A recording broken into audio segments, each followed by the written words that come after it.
আজকে সকালে একদমই ঘুম ভাঙতে চাইছিল না। পরপর কদিন বাড়িতে মিস্ত্রি হচ্ছে, তাই শরীরটা একদমই ভালো লাগছিল না। মনে হচ্ছে একটু বেলা পর্যন্ত ঘুমায়।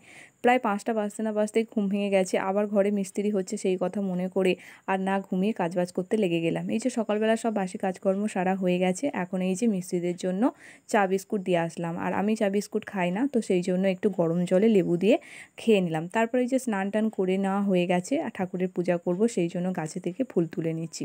আর এখন বেশ গাছে অনেক করেই ফুল ফোটে, তো সেই জন্য ফুল তুলতে খুব ভালো লাগে। আর এই যে দেখতে পাচ্ছ আমি কত রকমের ফুল তুলেছি। তারপর তো সকালবেলার মিস্ত্রিদের টিফিনও দেওয়া হয়ে গেছে আর রান্নাবান্নাও হয়ে গেছে। আর এখন ওই যে মিস্ত্রিরা দুপুরবেলার খাওয়া দাওয়া করবে, সেই জন্য আমি একটু কল থেকে ঠান্ডা ঠান্ডা জল ভরে নিয়ে আসলাম।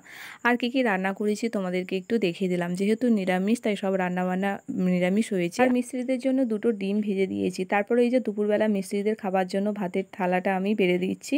আর কি কি রান্না করেছি তো তোমাদেরকে দেখিয়ে দিলাম। তারপর মিস্ত্রিদের দুপুরবেলা খাওয়া দাওয়া হয়ে গেছে, আর তারপরে আমরাও দুপুরবেলা খাওয়া দাওয়া করে নিয়েছি। আর তারপরে এই যে এখন সন্ধ্যাবেলা একটু মুড়ি চানাচুর মাখিয়ে টিফিন খাচ্ছি। তো আজকে ভিডিওটা এই পর্যন্ত।